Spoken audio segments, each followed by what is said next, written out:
नमस्कार प्रिय दर्शकों, नमस्ते। आज मैं आपके मध्य में काफ़ी दिनों बाद आपके बीच में आया हूँ और अच्छी खुशखबरी के साथ और भगवान की कृपा से इस कोरोना काल में, इस संक्रमण काल में जिस प्रकार से आप लोग सभी अपने अपने घर में हैं या आप सभी लोग अपने नियमों को फॉलो कर रहे हैं, जो WHO द्वारा जो बताए गए हैं उनको आप जो है फॉलो भी कर रहे हैं। अच्छी बात है, आप करते रहिए और सजग होना बहुत अच्छी बात है।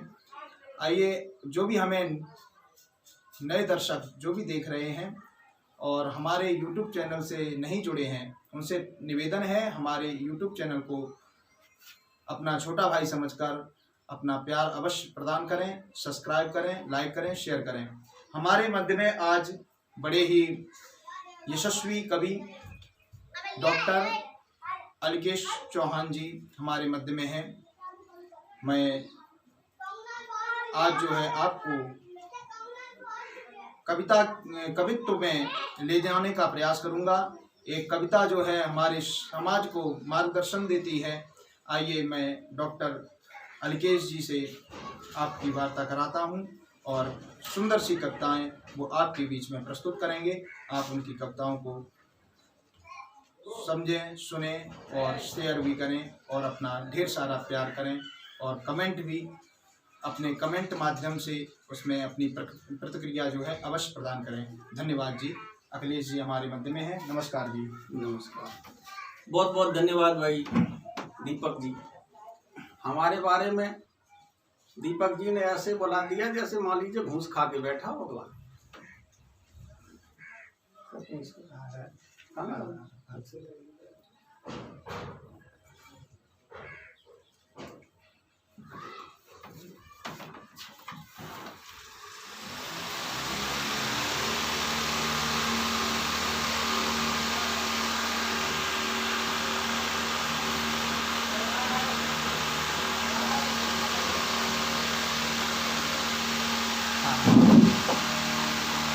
हाँ, ठीक है। बहुत बहुत धन्यवाद दर्शकों, श्रोताओं। हमारे बारे में दीपक पांडे जी ने बहुत कुछ बता दिया। इतना बता दिया जितना नहीं बताना चाहिए था। इतना तो कोई बता सकता है कि सरकार में घूस खा के बैठा हो, वरना आज के ज़माने में कोई किसी के बारे में बताता नहीं। आदमी अपने बारे में ही नहीं बता पाता है। अगर कुछ बताना भी चाहता है तो उसकी पत्नी नहीं बता पाती। पत्नियों का बड़ा सिलसिला खराब है आज के ज़माने में। किसी को सुंदर पत्नी मिल जाए तो बड़ी अच्छी बात है, वरना पत्नियाँ अच्छी मिलता नहीं। तो हमारे एक मित्र थे, काफ़ी लंबे समय बाद मिले, मित्र की शादी हो गई। मैंने कहा और भाई अजय कैसा है? बोले ठीक हूँ। मैंने शादी वादी होली बोली होली। बोली पत्नी कैसी है? बोले पत्नी तो ठीक है, लेकिन जब तक पहुँच नहीं जाता घर तब तक खाना नहीं खाती है। तो मैंने कहा ये तो और अच्छी बात है, पतिव्रत धर्म का पालन कर रही है। इससे अच्छी और बात क्या हो सकती है? बधाई हो। बोले बात ये नहीं है भाई साहब, खाना तो खाती है, जब काम करके घर जाता हूँ मैं बनाता हूँ तब खाती है। वाह भाई। देखिए, पत्नियां कभी कभी हमसे किसी नुमाइश में, किसी मेले में बिछुड़ भी जाती हैं। हमारा बिछुआ हो जाता है, हम मेले में कहीं होते हैं, पत्नी कहीं होती है, वो किसी दुकान पर रसगुल्ला खाती है, हम किसी दुकान पे जलेबी खाते हैं। तो इस तरीके से भीड़ भाड़ माहौल में ऐसा हो जाता है, लेकिन इसमें कोई डरने की बात नहीं है। हमें न तो किसी रिपोर्ट सेंटर में जाके सूचना लिखानी है कि हमारी पत्नी गुम हो गई, न कहीं खोजबीन करनी है। एक सरल सा फार्मूला बता देता हूँ, पत्नी जहाँ भी होगी तुरंत आ जाएगी। और वो सरल सा फार्मूला ये है कि तुम दूसरे की पत्नी से बात करने लगो। जहाँ भी होगी चीखती चिल्लाती चली आएगी। तो ये सिलसिला चल रहा है सब पत्नियों के बारे में। बात कविताओं की है, कविताएं सुनाऊंगा, अच्छी कविताएं सुनाऊंगा। क्योंकि हास्य हमारा विषय है, हास्य पर कविताएं सुनाऊंगा। हास्य कवियों के साथ बड़ी स्थिति गड़बड़ होती है। हास्य में कभी वो ही बन पाता है जो सबसे पहले अपनी बेइज्जती करा ले ढंग से। 500 गालियां खाने की जिसमें हिम्मत हो, समझ लो वो हास्य कवि बन जाएगा। अच्छा, अपन का भैया ये हिसाब नहीं है। कि अपन इन वीर रस वालों की तरह लिखूं, खून खराबे का काम नहीं है, क्योंकि ये वीर रस वाले आते हैं और आकर के अपनी कविताएं सुनाते हैं, इतना चीखते हैं, इतना चीखते हैं, इतना चीखते हैं कि 100 में से 99 श्रोता तुम्हारे डर के ताली बजाते हैं, कविता से कोई लेना देना नहीं। खून खराब की बात करते हैं, पाकिस्तान को तो ऐसे निपटाते हैं जैसे इनकी खुद की जागीर हो। आते हैं, सबसे पहला अटैक पाकिस्तान पे करते हैं।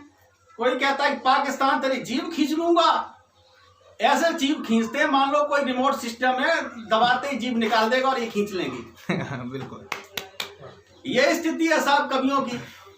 वो क्या है कि एक जगह कवि सम्मेलन चल रहा था और उस कवि सम्मेलन पर एक कवि बड़ी जोर जोर से कविताएं पढ़ रहा था, बड़ी जोर जोर से कविताएं पढ़ रहा था।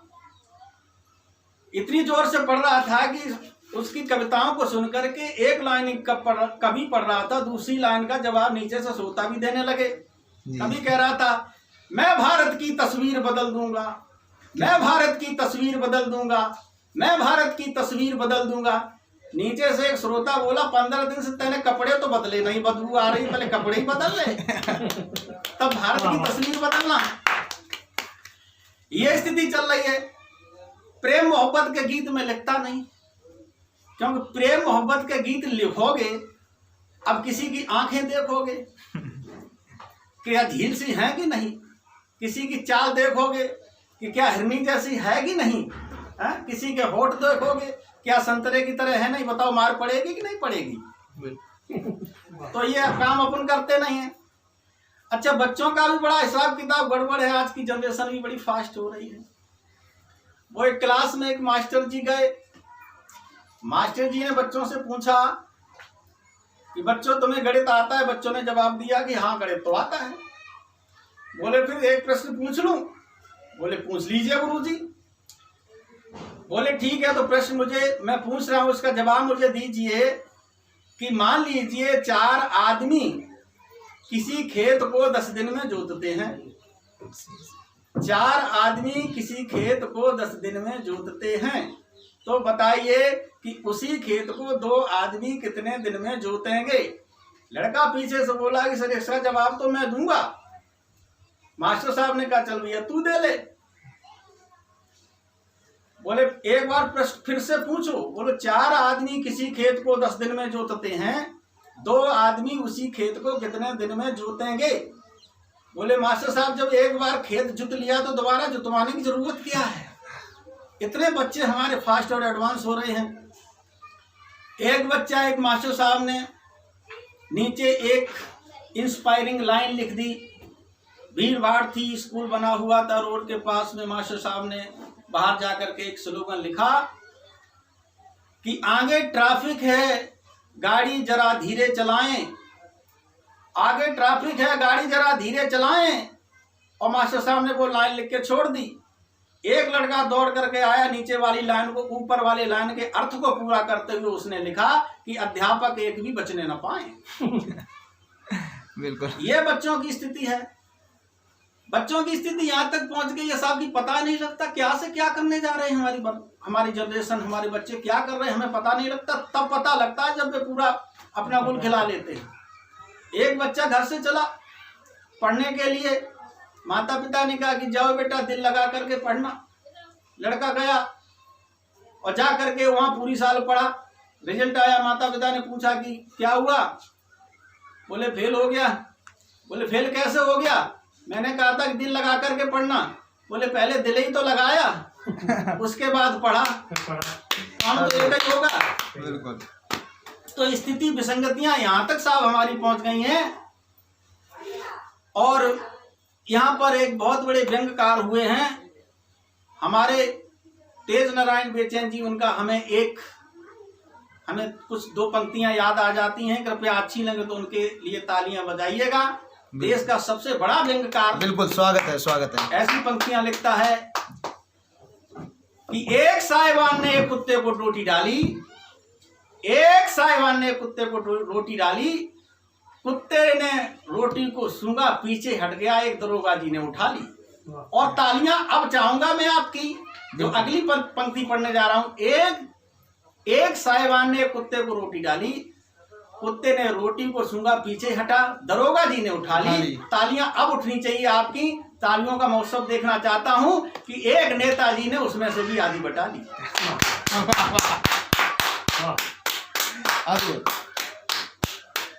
ये स्थिति है। कवियों की भी बड़ी स्थिति गड़बड़ है, चीख चिल्ला करके अपनी कविताओं को इतना हाईलाइट करते हैं, इतना हाईलाइट करते हैं, इतना हाईलाइट करते हैं कि पता नहीं लगता है कि कब सम्मेलन हो रहा है कि झगड़ा हो गया। एक स्टेज पर कविताएं पढ़ रही थी, वीर रस का कवि आया था, पाकिस्तान तेरी जीभ खींच लूंगा। दूसरे ने भी अपना अटैक कर दिया। आगे वाले 4-5 बुड्ढे बाबा जो बैठे थे वो उठ के चल दिया। मैंने कहा क्या हुआ बाबा, बैठो, कवि सम्मेलन सुन लो, बहुत अच्छा चल रहा है। बोले मैं नहीं सुनूंगा, कवियों में झगड़ा हो गया। ये स्थिति चल रही है। कभी कभी यहाँ तो कवि सम्मेलन अच्छा चल रहा है और आप सभी श्रुति श्रोता हैं, मैं आप सभी का वंदन अभिनंदन करता हूँ कि आप साहित्य की इस कहना चाहिए पुष्प वाटिका में बैठे साहित्यिक रसास्वादन कर रहे हैं। ये हमारे लिए बहुत अच्छी बात है और आपके लिए भी बहुत अच्छी बात है। मगर कभी कभी तो ऐसी स्थिति आती है कि नुमाइशों में, मेलों में और यहाँ तक कि पशुओं को मेलों में कब सम्मेलन करना पड़ता है, वहाँ संचालन के ऊपर बड़ी स्थिति गड़बड़ होती है। पता नहीं लगता है कि वो संचालन कर रहा है कि भैंस और बधिया की बिक्री करवा रहा है। थोड़ी देर में पता लगा तीसरे नंबर वाली भैंस जो है अपना खूंटा तोड़ के चली गई। जिसको पकड़ना हो पकड़े जा करके। ये स्थिति गड़बड़ हो जाती है। आइए इसी छोटी मोटी भूमिका के साथ मैं आपके सामने अपने हास्य और व्यंग की, सटायर की कुछ रचनाएं आपके सामने मैं रखता हूं। अगर मेरी रचनाएं अच्छी लगें तो कृपया एक बार तालियां बजा करके मुझ छोटे कलमकार का प्रोत्साहन करिएगा। स्वागत है। और मुझे ये बताइएगा कि हाँ मेरी अगर ठीक कलम चल रही हो तो। कविता का टाइटल है साहब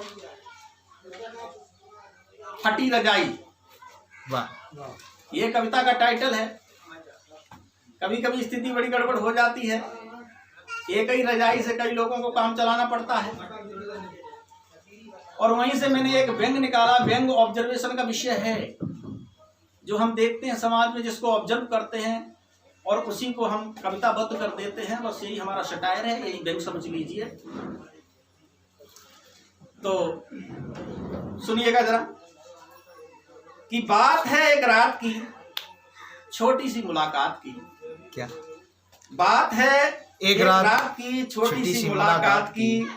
ठंड से माहौल था बड़ा गमगीन, रजाई एक ओढ़ने वाले तीन। क्या तीनों शरीर और वजन में एक दूसरे के पक्के साथी, देखने में लग रहे थे जंगली हाथी। तीनों की शरीर की समस्या अड़ रही थी, तीनों की बात तो दूर, रजाई एक आदमी के लिए कम पड़ रही। किसी तरह से सब सिमट गए, रजाई में लिपट गए। थोड़ी देर में सब करने लगे अपनी अपनी मनमानी।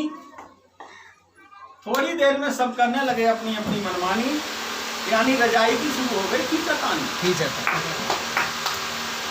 बीच वाला तो टांगों में सिमट गया, रजाई समझकर मुझसे लिपट गया। अगला नींद में आंखें मीच रहा था, रजाई समझकर मुझे खींच रहा था।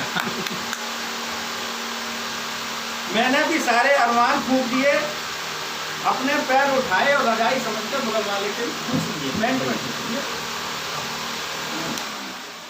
वो चिल्लाकर बोला क्या करता है भाई? क्या करता है भाई?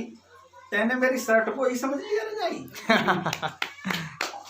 मैंने कहा आज की रात कैसे भी संभालो, तुम भी तो अपने पैर मेरी पैंट की जेब से निकालो। क्या बात है। मैंने कहा आज की रात कैसे भी अपने आप को संभालो, तुम भी तो अपने पैर मेरी पैंट की जेब से निकालो। इसी हुज्जत में आंख मिच गई। थोड़ी देर में पता लगा रजाई फिर खिंच गई। थोड़ी देर में पता लगा कि रजाई फिर खिंच गई। इसी तरीके से किसी तरह से इस खींचातानी में रजाई तो रात तो कट गई, लेकिन सुबह तक रजाई पूरी फट गई। ये कविता मैंने आपके लिए पढ़ी। बहुत सुंदर। बहुत अच्छी और सुंदर। अगली एक कविता मैं आपके सामने प्रस्तुत करना चाहूँगा। बिल्कुल स्वागत है आपका, जरूर आप दीपक जी। जी। और चूंकि दीपक हमारे बहुत ही अजीज, बहुत विद्वान ये बालक है, हमें बहुत प्रोत्साहन देता है। हाँ, साहित्य के क्षेत्र में हमारा बड़ा योगदान कर रहा है, आगे बढ़ाने की इसकी प्रक्रिया है, इसके लिए मेरी शुभकामनाएं। टाइटल है पीक दान। देखिए पीक दान क्या है। पीक दान एक ऐसा सटायर है, एक ऐसा व्यंग है जिसको गहनता से समझा जा सकता है। हमारे लिए एक इंस्पिरेशन तो है ही, प्रेरणा तो है ही, लेकिन इसके साथ साथ एक छोटा सा व्यंग भी है। अगर उसमें हम कुछ पंक्तियां देखें तो व्यंग का एहसास होगा। पीक दान की स्थिति ये है कि पीक दान हमारे चौराहों पर, स्टेशनों पर स्तब्ध खड़ा रहता है और उसको किसी से कोई लेना देना नहीं होता। मैंने ऑब्जर्व किया तो वहीं से इस कविता को निकालने की चेष्टा की है, जो मैं आप लोगों के सामने, आप लोगों की इस धर्म सभा में, साहित्य सभा में रखने की कोशिश कर रहा हूँ। बिल्कुल स्वागत है, स्वागत है। पीक दान का जवाब है, उसके कुछ प्रश्न हैं और उसके जवाब हैं। पीक दान कहता है, मैं पीक दान हूँ, सृष्टि का अद्भुत विधान हूँ, मैं पीक दान। क्या लोग मेरे पास बड़ी शान से आते हैं, थोड़ी देर मुझे घूरते हैं और थूक कर चले जाते हैं। ऐसे ऐसे लोग मेरे ऊपर थूकते हैं कि जिन पर जमाना थूके तो कम है, पर फिर भी वे शान से जीते हैं, बस इसी बात का गम है। हिंदू हो या मुसलमान सबकी गंदगी सहता हूँ, उफ नहीं करता, जरा शांत रहता हूँ। कभी कभी अपने गम के आंसू पोंछता हूँ, अपने आप से पूछता हूँ, क्या थूकने का एकमात्र मैं ही स्थान हूँ? मैं पीक दान हूँ, सृष्टि का अद्भुत विधान हूँ, मैं पीक दान हूँ। तो ये पीक दान की अपना एक मर्म है, उसकी व्यथा है, जो आप लोगों के माध्यम, आप लोगों के बीच में साहित्य सभा में मैंने रखी। आगे पीक दान कहता है, हे भारत के महान टुकड़ों, क्या मुझ पर थूकना सही है? क्या थूकने के लिए कोई दूसरा स्थान नहीं है? आगे कहता है, कहाँ तुम्हें थूकना है?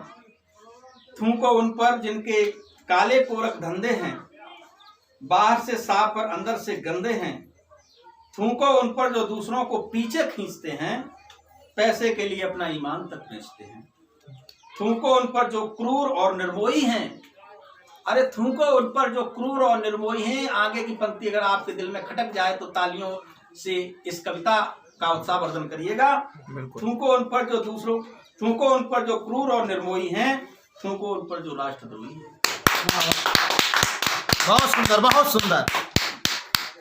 क्या मैं इन बातों से अनजान हूँ? मैं पीक दान हूँ, सृष्टि का अद्भुत विधान हूँ, मैं पीक दान हूँ। और कुछ जगह बताता है जहाँ पर वो हमें इस बात का संकेत करता है कि हमें अपनी गंदगी को, हमें कहाँ थूकना है बताता है। अगर अच्छी लगे तो कृपया इस कविता का समर्थन करिएगा कि थूकना है तो थूको अन्याय और अनीति पर। बिल्कुल, थूकना है तो थूको अन्याय और अनीति पर, थूकना है तो थूको गंदी राजनीति पर, थूको भ्रष्टाचार और क्रूर प्रेरिता पर। अरे थूकना है तो थूको भ्रष्ट राजनेता पर। वाह वाह वाह, बहुत सुंदर, अद्भुत। थूकना है तो थूको अमिट गरीबी पर, गरीब किसानों की बदनसीबी पर, थूको जुल्म के बढ़ते हुए फौलाद पर। और आगे की लाइन विशेष रूप से मैं चाहूंगा कि आप उसका समर्थन करिएगा कि थूको जुल्म के बढ़ते हुए फौलाद पर, थूकना है तो थूको गंदी और निकम्मी औलाद। बहुत सुंदर, अद्भुत। क्या मैं मूर्ख और अज्ञान हूँ? मैं पीक दान हूँ, सृष्टि का अद्भुत विधान हूँ, मैं पीक दान हूँ। और इस कविता का उपसंहार करते हुए अंत की 4 लाइनें पढ़ता हूँ, जो एक फिलोसफिकल वे में है, चाहे तो कविता का दर्शन मान लीजिए, जो पीक दान अपनी व्यथा कहता है। हे महान लोगों, मैं भारत की शान हूँ। जिसको हम तुच्छ समझ लेते हैं, जिस पीक दान को, पीक दान तुच्छ नहीं होता है, वो अपनी व्यथा कहता है। तो कहता, हे भारत के लोगों, हे महान लोगों, मैं भारत की शान हूँ। आकार मेरा छोटा है मगर तुमसे महान हूँ। तुम्हारी गंदगी सहना लाचारी और मजबूरी है। आगे की लाइन विशेष तौर से मैं चाहूंगा कि आप लोग प्रतिनिधित्व करें उसका। तुम्हारी गंदगी सहना लाचारी और मजबूरी है, राष्ट्र हित के लिए काम भी जरूरी है। काम भी जरूरी है, राष्ट्र हित के लिए काम भी जरूरी है। और तुम्हारी गंदगी को यह धरा सह न पाएगी, अपना निज दर्द जब ये कह न पाएगी, तब शांत हो करके धरा निज तत्व में विलय होगी। बस उस समय इस विश्व में महाप्रलय होगी। बहुत सुंदर। इन सब बातों का मैं ही समाधान हूँ। मैं पीकदान हूँ। मैं सृष्टि का अद्भुत विधान मैं पीकदान। बहुत सुंदर। अपने शब्दों में जिस प्रकार से आपने चार गर्भित शब्दों में अपने कविता को प्रस्तुत किया है, बड़ी ही सराहनीय है। और मैं जितने भी हमारे श्रोता बंधु, जितने भी दर्शक देख रहे हैं इस समय, सभी से मैं पुनः आग्रह करूंगा, आप हमारे यशस्वी कवि का अवश्य उत्साहवर्धन करें, अपनी राय अवश्य कमेंट में प्रदान करें। यही हमारी आपसे उम्मीदें हैं, तमन्ना है, जिज्ञासाएं हैं, आशाएं हैं। धन्यवाद। जय श्री राम, जय श्री राधे। ये बंद हो गया क्या?